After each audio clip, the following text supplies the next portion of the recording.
ওম নম শিৱায়। হৰ হৰ মহাদেৱ।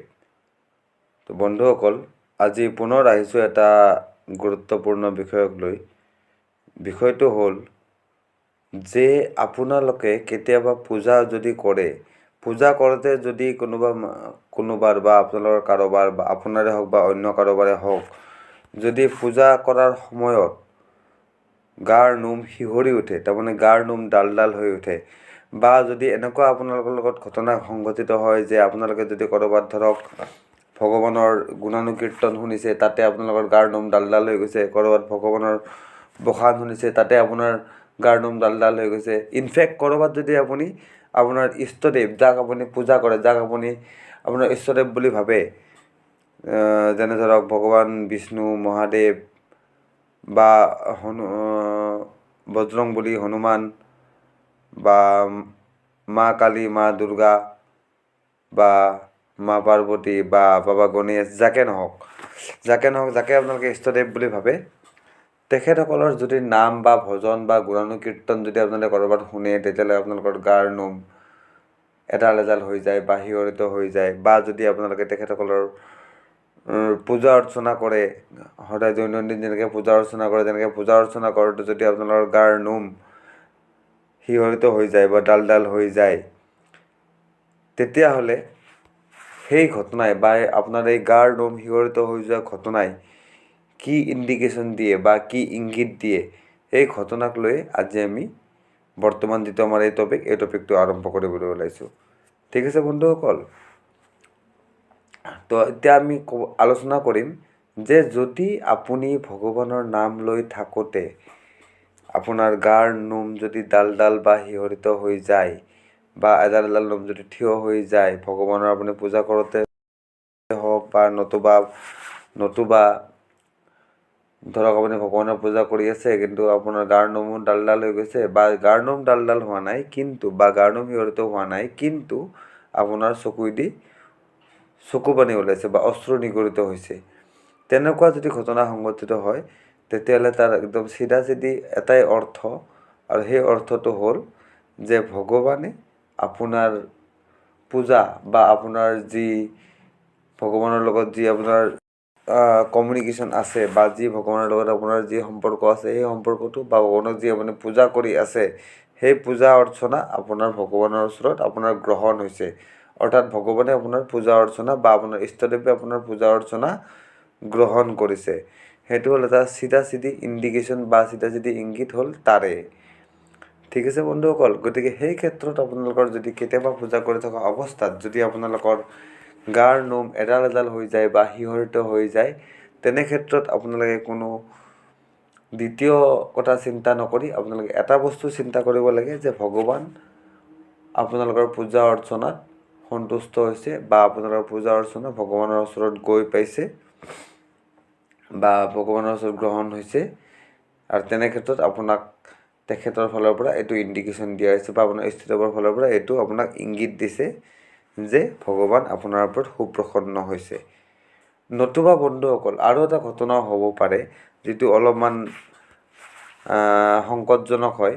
সেই ঘটনাটো এনেকুৱা ধৰণৰ হ'ব পাৰে, এইটো সচৰাচৰ সাধাৰণ মানুহৰ ক্ষেত্ৰত নহয়, যোনে দৈনন্দিন পূজা অৰ্চনা কৰে তেখেতসকলৰ ক্ষেত্ৰতো এইটো বস্তু হোৱা কোনো ধাৰণা নাই, কিন্তু এই বস্তুটো হ'ব পাৰে এনেকুৱা লোকসকলৰ ক্ষেত্ৰত যিসকলে গুৰুমুখ হৈ, অৰ্থাৎ গুৰু গ্ৰহণ কৰি বা গুৰুৰ চৰণত শৰণাগত হৈ সাধনা কৰি আছে, বা কোনোবা এটা সাধনা কৰিব লৈছে, তেখেতসকলে কোনোবা গুৰু বৰণ কৰিছে। কিন্তু কোনোবা ক্ষেত্ৰত এনেকুৱা হয় যে গুৰুমুখ হৈ সাধনা কৰিলেও কিছুমান গুৰু, সকলো গুৰু নহয়, কিছুমান গুৰু এনেকুৱা হয় প্ৰতাৰক হয় বা প্ৰতাৰণা কৰে বা অন্য কোনোবা তেনেকুৱা কিবা বস্তু কৰে, যাৰ ফলত যিটো ইণ্টিমেচিৰে বা যিটো উদ্দেশ্যৰে মানুহজনে গুৰুৰ শৰণাগত হৈ যি সাধনা কৰিব বিচাৰিছিল, তাৰ পৰিৱৰ্তে সেই গুৰুৱে নিজৰ মহিমা বা নিজৰ যিটো নিজৰ যিটো গুণানুকীৰ্তন, সেই গুণানুকীৰ্তন কৰোৱাৰ কাৰণে কি কৰে, কিছুমান অশৰীৰী আত্মা বা ভূত প্ৰেত সেই মানুহজনৰ শৰীৰত উপবিষ্ট কৰাই দিয়ে, যাৰ ফলত এই সাধাৰণ ইণ্ডিকেশ্যনবিলাক পায়, কিন্তু ফলবিলাক পূৰ্ণ নহয়। যদি আপুনি যদি মই এতিয়া আপোনাক এই ক্ষেত্ৰত এটা কথা আপোনালোকক মই কৈ থ'ব বিচাৰোঁ, যদি আপোনালোকৰ ক্ষেত্ৰত সঁচাকৈ যদি ভগৱান যদি আপোনালোকৰ খুব প্ৰসন্ন হৈ পেলাই আপোনালোকক এইটো ইংগিত দিছে, আপোনালোকে গাৰ নোম পূজা কৰোঁতে শিহৰিত হৈ উঠিছে আৰু আপোনালোকৰ তেনেকুৱা কোনো ধৰণৰ গুৰু নাই, তেতিয়াহ'লে আপোনালোকে এটা ক্ষেত্ৰত আপোনালোকে নিশ্চিন্ত হৈ যাব পাৰে যে আপোনালোকৰ ওপৰত কোনো গুৰুৰ দ্বাৰা এই কৰ্মটো কৰোৱা হোৱা নাই, কাৰণ আপোনাৰ কোনো গুৰুৱেই নাই। গতিকে এই ক্ষেত্ৰত গুৰুৰ প্ৰবঞ্চনা কোনো কথাই নাহে। আৰু যিখিনি আপুনি নিজে জানি বুজি কৰিছে, সেই নিজে জানি বুজি কৰা কোনো কাৰণতে আপোনাৰ ধৰক কোনো মন্ত্ৰ আপুনি জাপ কৰি আছে, সেই মন্ত্ৰৰ ফল আপুনি পাবই। আৰু সেই মন্ত্ৰৰ ফলত যদি ভগৱান প্ৰসন্ন হৈছে, তেতিয়াহ'লে আপোনাক সেইখিনি ইংগিত দিবই। আৰু সেই ইংগিতৰ খালি সময়ৰ পৰিমাণটো নিৰ্ধাৰিত হৈ নাথাকে, কিছুমানৰ ক্ষেত্ৰত সেই ইংগিতটো অতি সোনকালে পোৱা দেখা যায় আৰু কোনো লোকৰ ক্ষেত্ৰত সেই ইংগিতটো অলপ দেৰিকৈ পোৱা দেখা যায়। আৰু সেই ইংগিতটো দেৰিকৈ পোৱাৰ একমাত্ৰ কথা হ'ল বা একমাত্ৰ কাৰণ হ'ল মানুহজনৰ যিটো পূৰ্বজন্মৰ যিটো কৰ্ম, সেই পূৰ্বজন্মৰ কৰ্মই এই জন্মৰ কৰ্মক বা এই জন্মত মানুহজনে যিখিনি পুণ্য কৰ্ম কৰি আছে, সেই পুণ্য কৰ্মৰ ক্ষেত্ৰত অলপ বাধাৰ সৃষ্টি কৰে। বা সেই আগৰ জন্মৰ পূৰ্বজন্মৰ পাপ কামখিনি খণ্ডন হৈ এইবাৰৰ জন্মত যিখিনি পুণ্য সেইখিনি এড হ'ব লাগিবতো। গতিকে এইখিনি ক্ষেত্ৰত আগৰ পাপখিনি খণ্ডন নোযোৱালৈকে এইখিনি চিমটমছ বা এইখিনি ইণ্ডিকেশ্যন হয়তো কোনোবা মানুহে নাপাব পাৰে যোনে এই কামখিনি কৰি আছে, কিন্তু এইখিনি শেষ হোৱাৰ পিছত নিশ্চয় তেখেতসকলে পাব। আৰু যদি চিন্তাৰ কাৰণ এই ক্ষেত্ৰতে হয়, যদি সেই ব্যক্তিজন যোনে পূজা অৰ্চনা নিয়মমতে কৰে আৰু অথচ তেখেতে কোনোবা এজন গুৰুৰো শৰণাগত হৈ কিবা এটা সাধনা কৰি আছে, যিকোনো শক্তিৰে হওক সাধনাত ব্ৰতী হৈ আছে, তেনে ক্ষেত্ৰত যদি গুৰুৱে তেখেতক প্ৰতাৰণা কৰে, তেতিয়াহ'লে সেই ক্ষেত্ৰত গুৰুৱে যিকোনো শক্তিয়ে তেখেতৰ শৰীৰত উপবিষ্ট কৰাই তেখেতক সেই যিটো শক্তিৰ সাধনা কৰি আছে তেখেতে সেই শক্তিৰ সামান্যতম উমান দিব পাৰে। যেনেকৈ এই ধৰক গাৰ নোম থিয় হোৱা, চকুৰে চকু পানী ওলোৱা, এইখিনিয়ে মাত্ৰ, কিন্তু তাৰ ওপৰত আৰু বাকীখিনি সেই শক্তিৰ কামখিনি হয়তো কৰাব নোৱাৰে।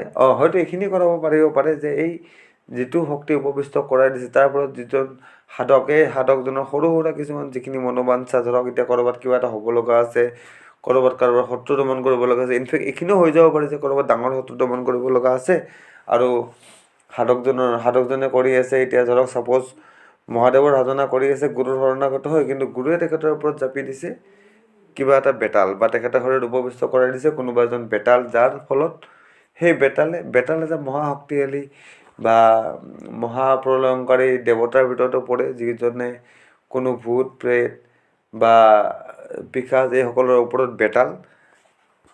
গতিকে বেতালৰ শক্তি সেই ধৰণে বহুত, কিন্তু বেতাল যি হ'ল, বেতাল ভগৱানৰ শাৰীত নপৰে, বেতাল দেৱতাৰ শাৰীত পৰে। দেৱতা আৰু ভগৱানৰ মাজত পাৰ্থক্য আছে। দেৱতা হ'ল কিছুমান শক্তিৰ অধিকাৰী আৰু ভগৱান হ'ল সৰ্বশক্তিৰ অধিকাৰী। যেনে ধৰণৰ আমাৰ ত্ৰিদেৱ ব্ৰহ্মা বিষ্ণু মহেশ্বৰ, বা 10 মহাবিদ্যা যেনে দুৰ্গা দেৱী, মহাকালী, মা পাৰ্বতী, এইবিলাক হ'ল ভগৱানৰ শাৰীত পৰে। ঠিক আছে। গতিকে তেনে ক্ষেত্ৰত যদি সেনে শক্তি উপবিষ্ট কৰাই, তেতিয়াহ'লে সাধকৰ সৰু সুৰা কাম হয়তো হ'বও পাৰে সম্ভৱ, কিন্তু যিটো উদ্দেশ্যৰে সাধকে সাধনা কৰে গুৰুমুখী হৈ পেলাই, সেই সাধনা কেতিয়াও সম্পূৰ্ণ নহয়। গতিকে বন্ধুসকল, এইটো ক্ষেত্ৰত সদায় সাৱধান হ'ব। কাৰোবাক গুৰু লোৱা আগতে বা কাৰোবাক গুৰু মানি কোনোবা এটা সাধনা কৰাৰ আগতে আপোনাৰ গুৰু কিমান ক্ষমতা তাৰমানে আহৰণ কৰিছে, আপোনাৰ গুৰুৱে কিমান ক্ষমতা সম্পন্ন হয়, এই ক্ষমতা সম্পন্নতাৰ ওপৰত আপোনাৰ সাধনাৰ সফলতা অসফলতা সম্পূৰ্ণৰূপে নিৰ্ভৰ কৰে। আৰু যদি আপুনি কোনো গুৰুমুখী সাধনা নকৰে, তেতিয়াহ'লে বন্ধুসকল হয়তো আপোনাৰ সাধনাত বা আপোনাৰ মন্ত্ৰ জাগৃত হোৱাত বা আপোনাৰ সাধনাৰ ফল পোৱাত অলপ দেৰি হ'ব পাৰে। কিন্তু যদি আপুনি যিকোনো ধৰণৰ মন্ত্ৰ, যদি মই আপোনাৰ ইয়াৰ আগতে এটা ভিডিঅ' বনাইছোঁ যে যিকোনো মন্ত্ৰ যদি আপুনি দৈনন্দিন জপ কৰে, কোনো নীতি নিয়ম অনুসাৰে মন্ত্ৰ জপ কৰিলে কি হয়, এই ধৰণৰ টাইটেল আছিল ভিডিঅ'টোৰ। আপোনালোকে মোৰ প্লে'লিষ্টত যাই চাই ল'ব পাৰে। তাতে লিখা আছে, তাতে কোৱা আছে, যদি আপোনালোকে কোনো এটা মন্ত্ৰ, সেইটো বৈদিকেই হওক, তান্ত্ৰিকেই হওক বা অন্য যিয়ে মন্ত্ৰ নহওক, চাবৰ মন্ত্ৰই হওক, যিয়ে মন্ত্ৰ নহওক, যদি আপোনালোকে কোনোবা এটা মন্ত্ৰ যদি চিলেকশ্যন কৰি দৈনন্দিন সেই মন্ত্ৰটোৱে যদি আপোনালোকে জপ কৰি যায়, দৈনন্দিন পূজা কৰা সময়তে যদি দৈনন্দিন 1 মালাকেও যদি আপুনি জপ কৰে, মানে 108 বাৰ মন্ত্ৰ উচ্চাৰণক 1 মালা বুলি কয়, যদি তেনেকৈও যদি আপোনালোকে জপ কৰে, তেতিয়াহ'লে আপোনালোকৰ জীৱনত আমূল পৰিৱৰ্তন হোৱাটো নিশ্চিত। হয়তো সেই পৰিৱৰ্তন দুদিনমান দেৰিকৈ হ'ব পাৰে, কিন্তু পৰিৱৰ্তন হ'বই হ'ব বন্ধুসকল। তো বন্ধুসকল, আজি এই ভিডিঅ'টোৰ জৰিয়তে এইটোৱে মেছেজ দিব বিচাৰিলোঁ যে যদি আপোনালোকে আধ্যাত্মিকতাবাদৰ দুৱাৰৰ ফালে যাব বিচাৰিছে, আধ্যাত্মিকতাবাদৰ দুৱাৰ যিখন আছে সেইফালে যদি আপোনালোকে সোমাব বিচাৰিছে, তেতিয়ালৈকে যেতিয়ালৈকে আপোনালোকে এজন ক্ষমতাসম্পন্ন গুৰু বা এজন ভাল গুৰু বিচাৰি নাপায়, তেতিয়ালৈকে আপোনালোকে নিজে কোনো এটা বৈদিক মন্ত্ৰ সংগ্ৰহ কৰি সেই মন্ত্ৰ জাপ কৰিও মন্ত্ৰ জাপৰ ফল সম্পূৰ্ণৰূপে ল'ব পাৰে। কাৰণ গুৰু যদি আপোনালোকৰ ক্ষমতাসম্পন্ন গুৰু নহয়, যদি প্ৰবঞ্চক প্ৰতাৰক গুৰু হয়, তেতিয়াহ'লে আপোনালোকৰ এই সাধনাৰ কোনো ধৰণৰ ফলাফল বা লাভালাভ আপোনালোকে নাপাব। ঠিক আছে বন্ধুসকল।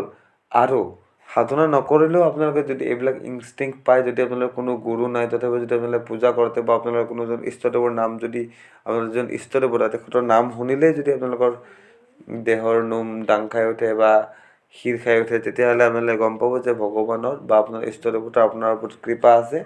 গতিকে আপুনি তেখেতৰ যিকোনো মন্ত্ৰ, আপোনাৰ ইষ্টদেৱৰ যিকোনো মন্ত্ৰ এটা বাছি লৈ সেই মন্ত্ৰ যদি আপুনি দৈনন্দিন জীৱনত যদি 1 মালাকেও যদি আপুনি জপ কৰিবলৈ আৰম্ভ কৰে, তেতিয়াহ'লে আপোনালোকে বন্ধুসকল বহুখিনি ফলাফল পাব। আৰু সেই ফলাফল সদায় আপোনালোকৰ ভাল হ'ব, কেতিয়াও বেয়া নহয়। ঠিক আছে বন্ধুসকল। তো আজিলৈকে যিখিনি কথা ক'লোঁ, আশা কৰিছোঁ আপোনালোকৰ কামত আহিব বা আপোনালোকৰ উপকাৰত লাগিব। আৰু ভৱিষ্যতে এনেকুৱা ধৰণৰ নতুন নতুন টপিক লৈ আহি থাকিম আপোনালোকৰ মাজলৈ। আৰু তাৰ বাবে যদি মোৰ এই ভিডিঅ'টো বা মোৰ এই যদি কথাখিনি আপোনালোকৰ ভাল লাগিছে, তেতিয়াহ'লে মোৰ এই চেনেলটো আপোনালোকে ছাবস্ক্ৰাইব কৰি ল'ব আৰু মোৰ এই ভিডিঅ'টো লাইক কৰি দিব বন্ধুসকল। ধন্যবাদ। হৰ হৰ মহাদেৱ।